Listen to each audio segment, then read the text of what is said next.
So, shrimp tacos. You're kidding, right? I'm kind of kidding, but maybe they'll use this. So this is another great day to be here, to be alive, to be on the Fresh Wave podcast. Yeah. What is up? How are you doing? Good. It's VBS week. We are in the middle of it. Just finished out day 2 here at Millington, and we have 3 more days to go. It's been fun. New roles for both of us. Yeah. So the last many years, I've been with 5th and 6th grade. Quite a crowd, let me tell you. Yeah. Very fun, very energetic. Well, yeah, for many years, and now I've been relinquished on my duties, and I've been set on stage. Yeah. With you, and we're kind of We are emceeing. getting everybody fired up for the show every morning. I've never been so extra in my life. I feel like. That's the way I feel too. Sometimes you read the script and it's like, we're gonna have a wet and wild day. Yeah. Like, oh no. Should I Are say we? this? But it's fun. I've also been relinquished from my previous role. I was doing the Bible station for like 3 or 4 years. You had a good run. You're there quite a while. Yeah. But it was time. It was time to test the waters of some other VBS roles. But it's been really fun getting the kids hype, and then during the day you just get to walk around and see how everybody else is doing. Yeah, get to see other stations. Totally. See what they're doing. Yeah. It's been cool. It's been really cool. Yeah, I've never had to like hype myself up for something so much. Usually it's just kind of natural, but this is like so much different than what I'm used to. Yeah. You know? But kids are so easy to get hype. It's like, all right, who's excited? And everyone's like, woo! And then you're like, let's do better. And they're like, yeah, we can do better. I know. And then you get them They're all fired great. up again. They're great. They're easy to host. Not a tough crowd. Yeah. I jokingly said the line yesterday at home with my kids, whatever it was, God is a friend who's real. And they're like, thanks, God. And then Bennett was like, well, we got to do it a second time because it's always better a second time. And I was like, oh my gosh. You're like, don't say that at home. That's funny. Yeah, so unfortunately I have to do it a second time. But luckily for us, because it's VBS week, a lot of our teens are helping out. Yeah, which is cool. And so we're able to have a lot of teens on the podcast. This was a great week to film. So we have an amazing podcast to share with you guys. Season 3, episode 5 of the Fresh Wave podcast, which is for youth, by youth, and Johnny. And Johnny. Whoa. Okay. Sorry, I'm Taking sorry. it from me. That's I'm sorry. We could try again if I you would love to be relinquished of that duty. Maybe that was just a season. Maybe it was a season. But enjoy this wonderful podcast. Yeah. It's great. Check it out.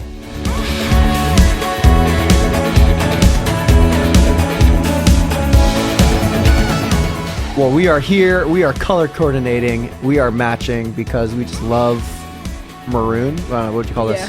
Maroon? Burgundy. Burgundy, maroon.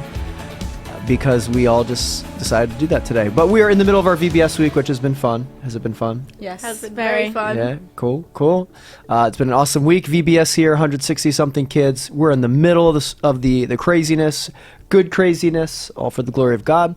And we are just chugging along here with our Fresh Wave, having a good time. VBS has been good, staying alive. Yes. We're awake. A few more days.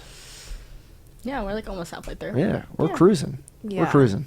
We are almost there. Been fun. Yes. So for those of you watching, you don't know this, but a couple minutes ago, we just asked Maddie and Moriah, what topic are we doing today? Because we don't know. That's why we're asking, right? So that's why we're asking. We have some really wise guests on, Maddie and Moriah, here to bring to us a wonderful topic and some really cool wisdom. So I'll let you guys share about what's been on your hearts. What are you wrestling with? Sure. So we decided to talk about identity and comparison. We wanted to touch on, obviously, how the world today is so focused in, like, fleeting trends and labels and what the world says we are and how we can bring that back to who God says we are, and just being honest about the struggles of if you're, comparing yourself in a sport, you can also compare yourself in faith, and how you're walking with God definitely becomes a thing of, checking social media and seeing where people are in their faith. So we want to talk a little bit about that. I guess I'm on board. Have you ever told a guest no? Like, something what are we different. talking about? I'd actually rather not talk about that. I don't think we have to. Yeah. I guess. No. Should we start? No, we could do that another time. We'll do that somebody else. Yeah. We'll talk about it. This is exciting. Definitely. So, I guess my first question is, how did you get to this point? Why are you wrestling with this, or how did you guys start talking about this? I think, there you go. I think comparison is just, like, so hard to escape in this world because you're just, like, surrounded by, like, you're just always surrounded by people, and just, like, it's so easy to, like, switch the mindset just saying, like, oh my gosh, I wish, like, I had her hair. It's just, like, so easy. Like, it's really hard to escape. So I feel like that's just, like, I don't know. Yeah, it definitely surrounds you. Like, it consumes you in everything. Like, with obviously phones and TVs, and social media is probably the biggest one, just how much it surrounds you and how much we're so focused in it all the time. We see other people and we just subconsciously go, oh, I wish I had their life. Like, oh, I wish I had a beach house. Like, stuff like that. You kind of just think about, and you might skip past it, but it makes you feel worse, you know, and you really start to question your worth and don't know what to do with these questions. And it's just, I just think it's, like, part of our everyday lives, especially teenagers, like, with just how much we focus on, like, I'm better at this, stuff like that. So what do you think prompts, like, you mentioned hair, which is a funny one. So, like, the joke is, like, if you have curly hair, you're jealous of people with straight hair. Yeah. If you have straight hair, you're jealous of people with curly hair. Yeah. So, like, it's such a simple, basic one, but, like, what, like, prompts people to feel that way over Yeah. something so simple as Yeah. that? Like, what would make a Yeah. curly person say, oh, I really should have straight hair? Or It's vice just, versa. like, I feel like it's the grass is always greener on the other side. Yes. Like, I'm so focused on how green their grass looks, I don't want to water mine. I just want to marvel at it because it takes too much work, you know? Like, Yeah. it takes too much work to put in the effort and say, hey, I really love this about myself. It's just so much easier to be negative. And I think people find that, like, I want to take the easy way out. I don't really, I don't really want to think about how much work they're putting in. It just looks easy to me, and it comes to them so naturally, and they must not try, but, like, I have to try. Yeah, It's and all I feel like just- you always want something that you don't have. Yeah. Like, Yeah. it's just, because, like, you just get tired of your own hair, and then you just think, yeah, like you were saying. Yeah, it's a whole, like, count your blessings, Yeah. like, situation. So almost like an appreciation and a contentment with who you are and, like, how God has made you. Yeah. Yeah. I find, like, sometimes if somebody makes an achievement or something goes really well for them, or, like, especially in my life, like, going on missions trips and stuff like that, you see people doing all these amazing things, and you're like, sometimes you can think, like, oh, I don't even want to congratulate them, because I feel like if I congratulate them, I'll lose blessings. Or, like, I feel like okay. we almost subconsciously, like, think that, like, we can almost get a little, like, oh, like, I'm upset that they're happy. Like, I feel like, I mean, obviously that's something to work on, something to think, like, hey, by congratulating them, I'm not losing blessings. Like, Jesus is offering himself wholly to me and to everybody else, and I have just as much of a chance to make an impact as they do. Yeah. So are you saying, like, almost like, let's say you've been struggling to get a job for, like, a year, Yeah. and your best friend just got a job. Are you saying it's challenging to, like, congratulate them on the job they got? Yeah. Yeah. I feel like it's just watching other people succeed. Like, we tend to think, like, we have to be exactly like them and be like, why isn't that happening to me? Why am I Yeah. not blessed with that? And kind of forgetting that everybody's purpose is ordained to who they are and to how God has made us, and we have to embrace it just because, like, we will not be anybody else, and we want what's coming to us because that's what the Lord has in store for us. Yeah. Yeah, it's really, because I feel like a lot of bitterness creeps in. Yeah. Like, I feel like that's the first thing. You just get really bitter towards them. You even get bitter towards yourself as Yeah. well. And I feel like it always makes you feel better when you don't congratulate them, Yeah. or you do kind of take the negative route for that. So yeah, I could see that a lot in different aspects of your life. Yeah. Yeah, I would definitely agree that comparison is a very subconscious thing. I think people, especially, like you guys were saying, like, teenagers compare themselves a lot, high schoolers. I feel like the younger you are, I've heard it said that, like, the younger you are, the more you can compare yourself to others, and the older you are, the more content you are with what you have. But I do think, like, we compare without even realizing that we're comparing, because we don't talk about comparing that much. I think we want to sit in this, like, oh, I'm confident in myself, and like I don't even want to address this problem in my life because of how subconscious it is. Yeah, we're like almost in denial. Yeah. Yeah. Like it's hard to come to terms with like, hey, like I might be like having insecurities about this. Like I might be insecure about what I've even been blessed with, and like the root of it is like thinking that our worth is so much less than it is. Insecurities are hard to come to terms with. Yeah. Is the way I would phrase it. You phrased that really well. Yeah. And I just think sometimes we can be very like, once we're saved, we have to be perfect. Like once we're saved, our life is going to be so much easier. It's going to be so much more comfortable.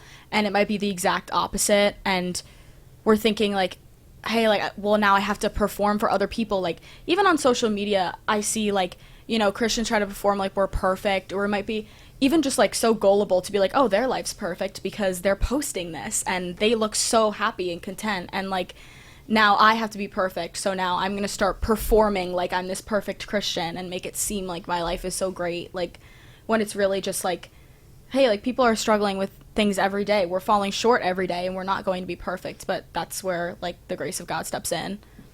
Yeah, and like everybody's walk with God is going to be different, so you can't just compare your faith with another person's, because it's obviously going to be different. Mm-hmm.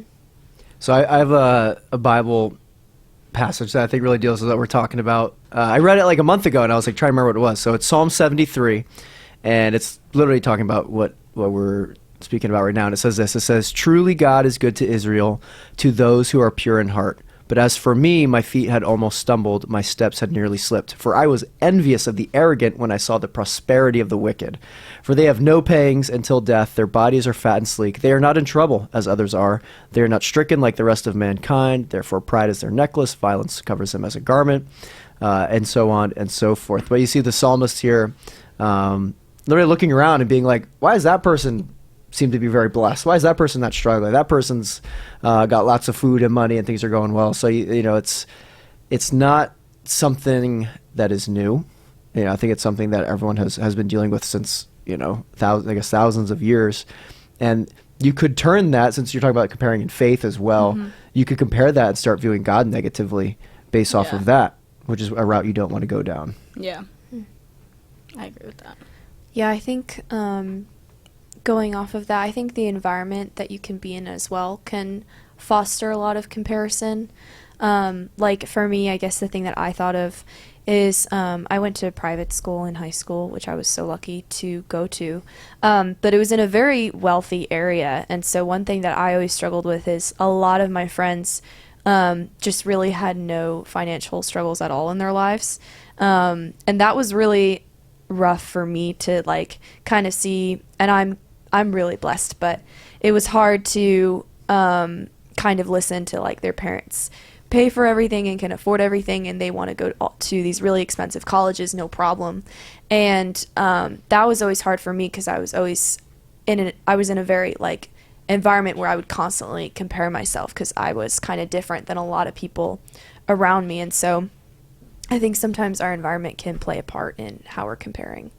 Yeah, I agree with that wholeheartedly. As someone who goes to a private high school, I see that everywhere. Like, we are definitely in a very, like, nice neighborhood. A lot of my friends, even just, like, what I do for the summer, I catch myself being like, my gosh, I'm 15 and I'm working during summer, and my friends, like, have their parents' credit card and, like, are down at the beach, and I'm like, oh my gosh, like, I just, like, almost, like, I wish I was in their position, but at the same time, like, it's just important to remember that, like, not everybody is going through the perfection you think they are, and not everybody has their life up to shape like you think it is, and just, like, of course, like, I'm very blessed, but watching other people do something differently is like, oh, that's different, that's new, I want that, like, and it's just, like, we start to realize, like, we're comparing ourselves on, like, a number scale. Yeah, I think we can relate to each other a lot on that. I went to the beach recently, last week, and when you go to the beach, you see, like, they're, like, on the coast of the water, there's, like, some beautiful homes. Or at least where I was, like, huge, beautiful, awesome, right next to the beach. And my dad and I were walking along, like, a sidewalk, like looking at these houses. We were walking back, and I looked at a house and I was like, oh my gosh, like this is so nice. And he was like, Felicity, they have problems too. I was like, okay. I guess you're right. I think we don't realize, like, when other people are presented to us as perfect, we don't realize, like, they're human too, and they're going to deal with human problems too, because they're in the fallen world too. Yeah. They're not spared from hurt in this life, and I think we can give people a pass too quickly. Yeah, I think there's like this illusion that if you had certain things, you wouldn't experience problems or comparison anymore. So like if you're insecure about your nose or whatever, and you got the perfect nose, well, there's going to be something else. Like then it's going to be your ears or your hair, whatever it is. And same thing with life too. We're like, well, if I just had a little bit more money, my problems would go away. And yeah, exactly that. It's like we all have problems that we face. We all struggle with certain things, and even if the certain ones that you're going with now are let's say those are taken care of, there's just going to be other ones that come our way. So I think there is this illusion that is not true when it comes to that. Yeah. Sometimes I will have to remind myself, like when I compare, like sometimes I'll compare myself to somebody like, oh, they have this or they do this. I should do that. I should have this. I should do this. And then things will be better, and then I'll be happy. And, I find myself believing these lies, and whenever I do, like, say I do, like, buy that thing or have that thing or get that thing because of, my comparison nature causes me to, like, want to be on the same, like, levels that I'm making up as other people. I will realize, like, when I have it, I'm like, you know what? I have this, but I'm not happier. Like, just because I have this doesn't mean, like, it's all better now. Like, my emotions are still the same. Like, my happiness is still the same. And we have to realize, like, there's nothing that we can have or get that is going to change our heart. God changes your heart. Yeah. Like, there's nothing that we possess that will make us content. God makes us content. It's a hard lesson I'm learning, like, over and over. But and what's really cool is I feel like God's contentment is never ending. So like you said, like, let's say like you wanted this beautiful, awesome car. Like the car I have was the car I really wanted. And when I first got it, I'm like, this is the coolest thing ever. I love driving it, and it's just super exciting. And not that I don't have that anymore, but I'm not, every time I get in my car, I'm not like, yes, like 5 years later, I'm not still like, this is the coolest thing ever. And there's probably very few things in your life that you would, whatever it is, no matter how nice it is, whether it was a brand new, Tesla Cybertruck, 5 years from now, are you still going to think this is the coolest thing ever? But with Jesus, it's just like, it's every day. You get to go before him, and it's like, people that have been following Jesus for 30 years still go before him and just feel refreshed and content and loved. And there's nothing like that on earth. No material thing can do that, no matter how nice, no matter how new, because a lot of the new here on earth is affected by time. So all the things that you love, 5 years is going to be old, worn down, torn, but Jesus is constant, always the same. Time doesn't affect him, which is awesome. Yeah, I definitely think I agree with that on the sense of, like, if we're not filled entirely with Jesus and we're seeking out all of these other, like, temporary comforts, it's only leading us to disappointment, because we're realizing that the part of our heart that we want just for Jesus, we're trying to fill with other things, but it doesn't quite fit. And that makes us realize I have to be careful where I'm going with this, and if I'm idolizing this, and am I trying to make this Jesus? Am I trying to make this what I think I want it to be? And so if that's taking priority and God's goodness is not, we start to, realize, like, status and sports and popularity, all those things, we want that to define who we are and that to change who we are.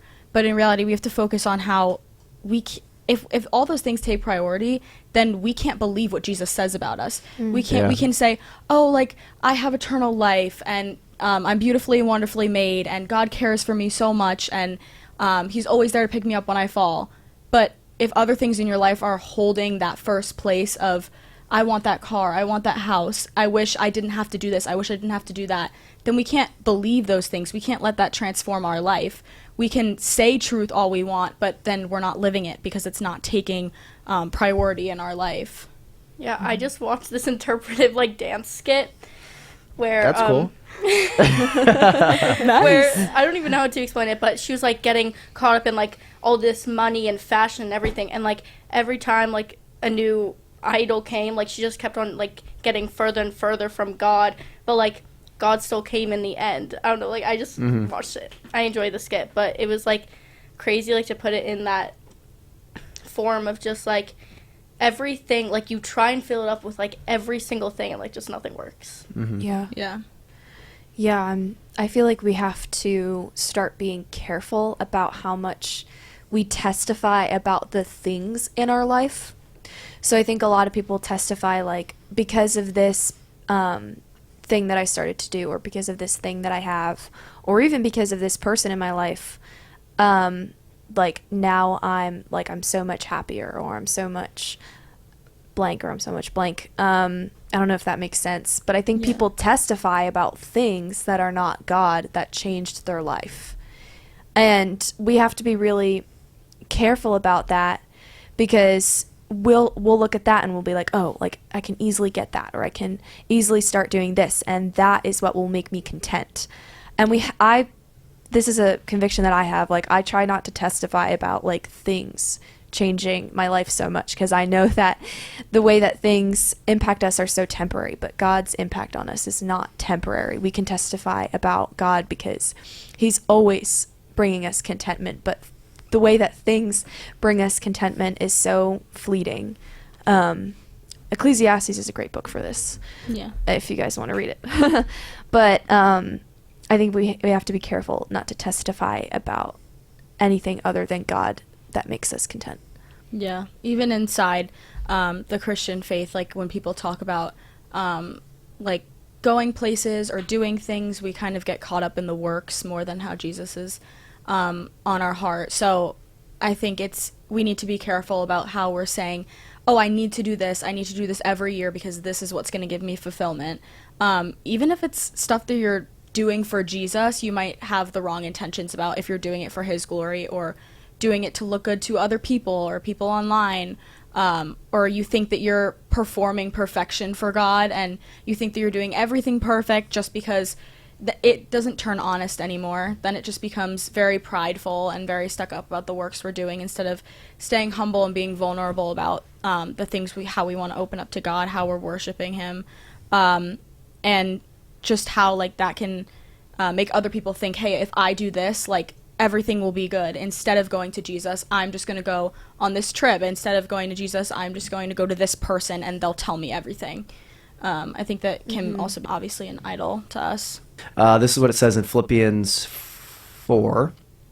It says, I rejoice in the Lord greatly now that now at length you have revived your concern for me. You were indeed concerned for me, but you had no opportunity. Not that I'm speaking of being in need, for I've learned in whatever situation I am to be content. I know how to be brought low, and I know how to abound. In and every circumstance, I have learned the secret of facing plenty and hunger, abundance and need. I can do all things through him who strengthens me. So I can do all things through him who strengthens me. Very, very common, popular verse people know. But the context is actually really speaking into contentment and like the needs that we have in life, the provision that the Lord has for us. But I think this is just great that there's nothing wrong with having abundance. You know, I think sometimes we can also go the flip side in Christianity and think like having the nice house is wrong, you know, like, Yeah. But I think whatever situation the Lord has blessed you with, to be content in that is what we're honestly, I think, striving for. Yeah, and how we focus how, like, even on what you were saying with the verse, like, seasons are changing, emotions are changing, but because Christ stays the same, we can grow because he's always supportive, he's always loving, he's always caring. And, like, we can focus on how our sin is washed away, and now we are new, he chooses to forget. And just because things in our life are changing, or things in other people's life are different than ours, we can be just the same, we can be just content and with everything just because of Christ unchanging. So how have you battled discontentment? I feel as though sometimes I want myself to be conformed into the image of someone else. I look a lot at what people post online or how people seem just like even before you even met them and even know about their life, you see what they look like and you go, I want that. Like, I want that for myself. And instead of focusing on how I'm conformed to his image, I'm focusing on I want to be exactly like them. And now I'm upset because I don't have this and I don't have that. It's a lot of like, I feel like I'm lacking, but in reality, like, I'm not. And focusing on how I'm blessed is definitely important. But we also can't be conformed to his image if we don't know his image, if we don't know who he is and how much he cares for us. We can't be conformed to his image. We can't believe it. We can't live like we believe it. And in turn, like, we have to focus on how faith produces action, and faith doesn't just produce talk. It doesn't just produce the image that we look like online. But I also think we were talking about this another time, how sometimes in prayer I almost find myself like saying certain lines because I think that it's like I almost get wrapped up in like the performance of what it looks like to God, as if like he's expecting like, thank you for this day, thank you for what you've given me. Like, he's expecting certain lines, and then I'm not being honest. I'm not even offering up my doubts and my worries and things that I really need him to intercede on my behalf. Like, I really need him in this area of my life, but I'm hoarding control of it because I feel he wants to hear this right now. He wants to hear this. He doesn't want to hear about how I am so like weak in this area. But God's power is not perfect through our perfection. It's perfect through our weakness. Woo! That was Okay, good. okay. Keep rolling. Yeah, I also think. Wait, what was I gonna say?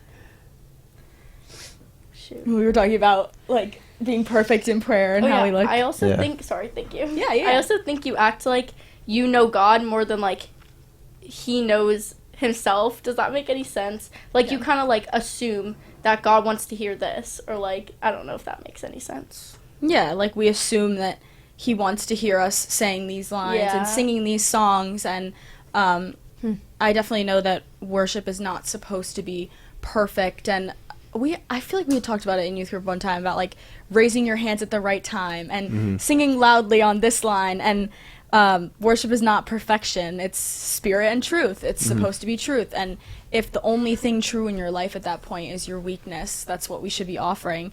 If the only thing true in your life is your burdens and your scars, we should be giving that and focusing on how we're glorifying God with how we rise from the fall that we might have just taken and how we just fell short. Yeah, and you see that. I feel like you do see that over Scripture. Is exactly what you're saying. Like, why am I holding this back? Like, don't just go up and be like, yeah, thanks for this day. Bless this food. Yeah, it's like we're on a timer. Like, I need to. Yeah. God's like, I know what you're going through, and like I want to hear it. Yeah. I want you to bring it to me because I can heal you. I mend broken hearts. That's what I do every day, and I want to mend yours. But I need you to I need you to put it on the table. Yeah, Like, we're not putting it there and being like, all right, here's this broken mess, fix it. We're just like holding it for whatever reasons. You know, maybe it's different for each every one of us, but. Yeah. It's like practicing your prayer before saying it out in Yeah, youth group. yeah. Just like, okay, so I gotta say this to sound smart, and All right, then like, I'm next. We're Yeah. going in a circle. Yeah. That's Yeah. so true. Almost feeling like guilty about what we're giving to God. Like, oh, this might be too much. Like, I shouldn't be feeling like this right now. I shouldn't have these doubts right now. Let me just see if I can fix it by myself before I tell God how I'm feeling about it. But obviously the only way we're going to heal that and get the answers, and even if we don't get the answers, in order to feel like, hey, God knows about this and he's working on that on my heart right now. He's moving here right now because I've offered it to him, because I've surrendered it. I'm not staying prideful and holding it close to me thinking that I can fix it on my own. Yeah, like, we have to stop treating God like we expect from the humans around us. Like, when we talk to people, sometimes we say things to people because it's what we think that person expects us to say or wants us to say. And we're constantly trying to gain approval and peace with other people. But we already have peace with God. Like, we have to stop treating God like a human. We're not talking to a sinful human. We're talking to a God who's always going to listen, hear, love, and forgive us. We're not talking to someone who's impatient with us. We're talking with someone who is incredibly patient with us. He's better than us. Like, he's God. Like, we can't expect that talking to him is like talking to another sinful human, because it's not. It's so much better. Yeah, like, we don't need to appease him like sometimes we appease people. Like, I don't want to put this on them right now. That might be too much. We, like, almost have this, like, you know what, I think God has a standard for me that he wants me to live up to. And if I just get there, then everything will be fine and I will have perfect faith. But it's really almost just, like, trying to hit a mark of, like, oh, this is mediocre, I'm perfect right where I am. But we should be striving and growing for more of Jesus and be open to realizing I need to learn more, and we're only ever going to be scratching the surface, obviously, but how it doesn't matter, like, the pace at that point. We need to make sure, like, we're focused on how we're growing and how we're meeting him every day. Amen. Amen. So I think before you're touching on, like, comparison of, like, faith. So we obviously can compare, like, you know, how we look and money and whatever. So what do you do when it comes to comparison of, like, within your faith? Like, ooh, look, that person's faith seems so strong. I wish I was like that. Maybe you've battled and you've experienced that. Like, how do you, I don't know, what do you have to say about that? Like, what do we do with that? Yeah. If you've experienced that. Yeah, I think one of my starting points is how I know that, just starting with today, like, I know that today God wants me to meet with him, and he has waited for me, and he has a seat ready for me, and he's waiting for me to sit there.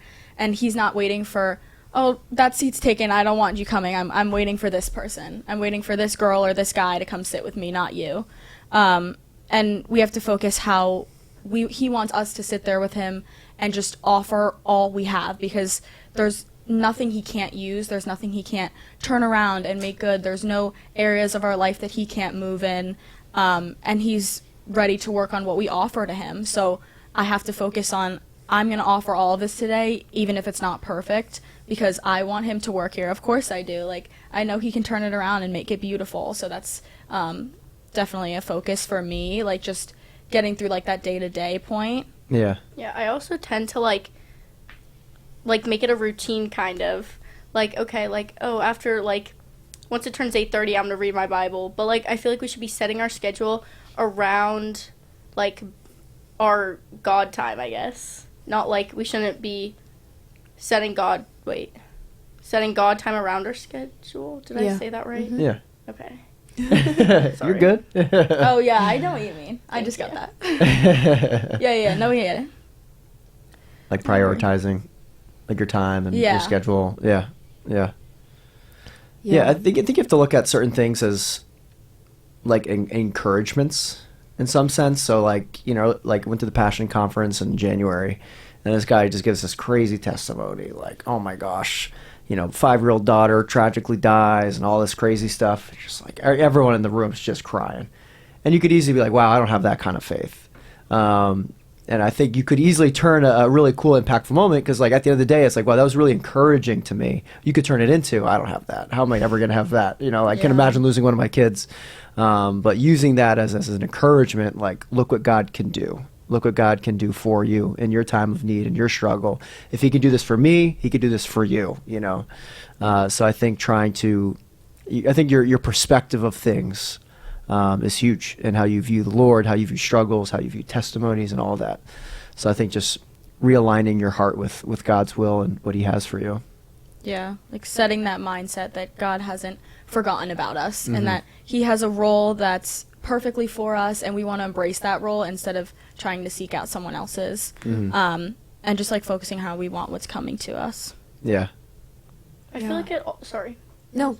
I feel like it also takes, like, time with that. Like, I feel like people just expect to see change in, like, one day. But, like, nothing will change overnight. Like, you have to give it time. And I feel like that's where people, like, just give up on God. Like, okay, I read my Bible and I prayed today. Like, what's happening? Like, nothing's changing. So one of my goals is to do a split. I want to do a split. I just came up with it last so week. Random.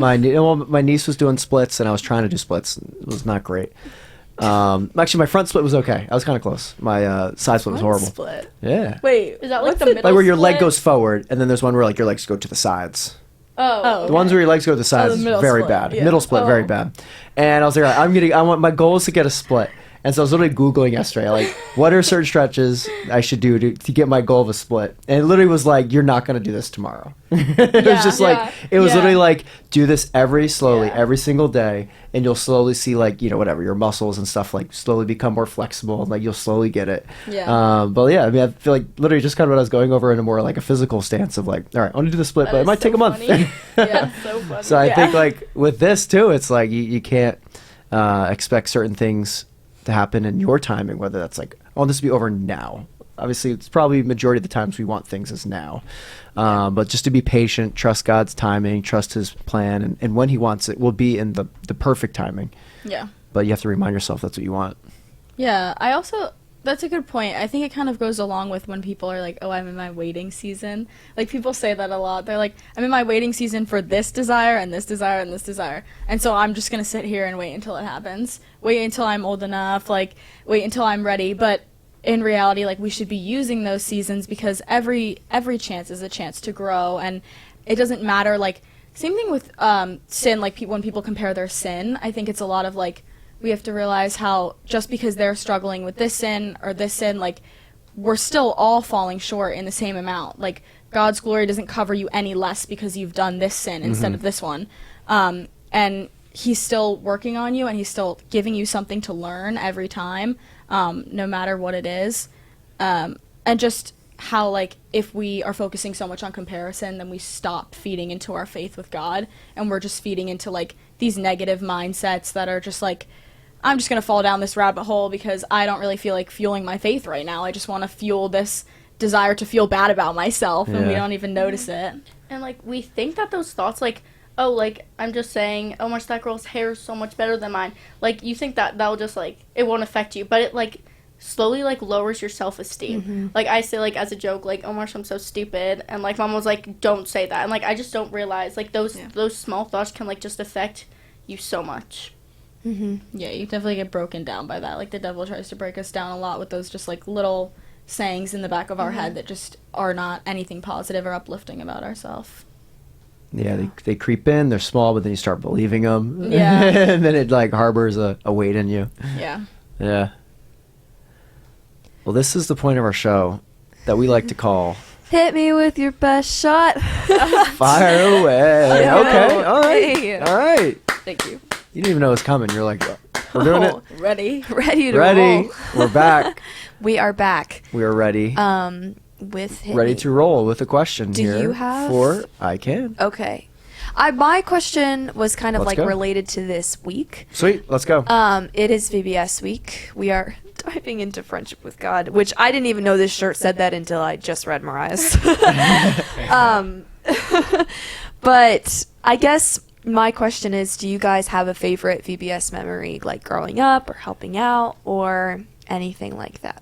Favorite memory of this week? Mm-hmm. I gotta think about that one. Okay, I enjoyed, like, the snacks were so good. Like, they always went with the theme of the week. So I remember, like, the Jell-O with the sharks. The Jell-O with the gummy sharks. Yeah. Also, there was, like, this one, like, pudding one that resembled, like, mud with, like, gummy worms. I really liked how it, like, went with the theme. Yeah, I Food. remember that too. Yeah.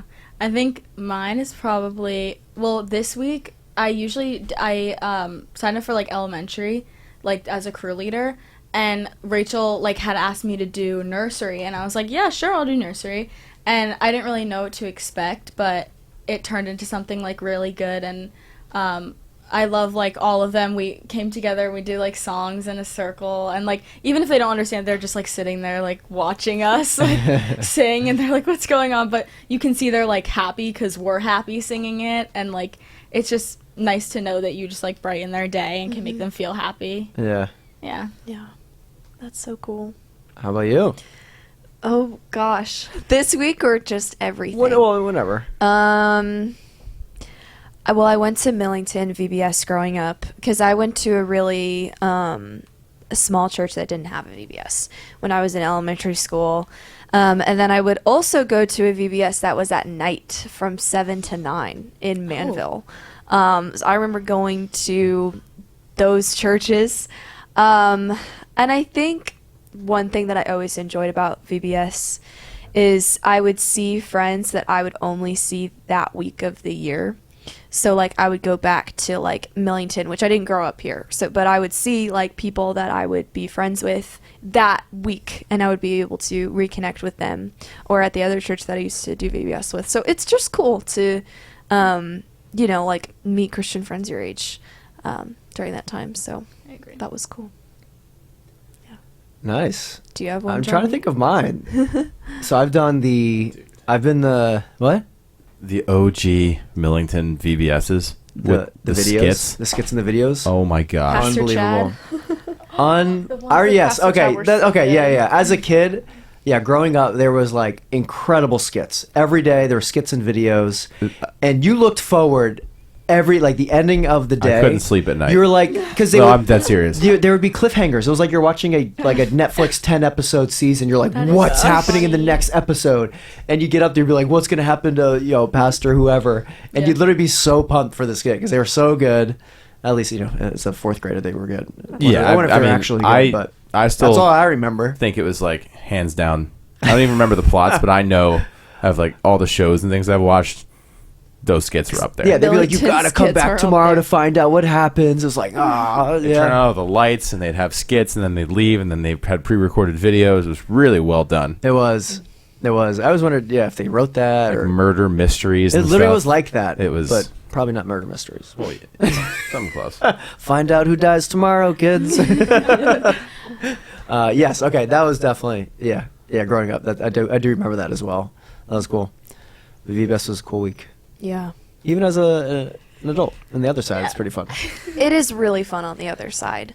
One thing, like this is more on a serious note, but one thing I said to Johnny earlier is that it's really cool to see everybody come together for a common purpose. Like so many people in our church have stopped their lives for a week to share the gospel with how many kids? Over 100 kids. That's really cool to see everybody like united under this one idea for a whole week. That always brings me a lot of joy. So that's a more serious note, but that's a highlight from VBS that I have. Yeah. Yeah. Fun week. Impactful. Fun week. Impactful on all of us. Yeah. Definitely. Thanks for hopping on another fresh wave, digging deep into the uttermost, darkest, deepest. parts of our soul here. Deepest, darkest parts of our existence. Oh. Thanks for sharing your wisdom, as expected. Yeah. Did not disappoint in the slightest bit. No, thank you. You guys did great. Or girls. I just always say guys. Well, that was another episode of the Fresh Wave podcast. Have an amazing Thursday to you all. I say that every week. Let's go. Thursday up. Oh, it's Thursday. Yes, You're like, it's Thursday. It's Thursday. So you've been out in the sun too much. And we will see you next week. Later. Right.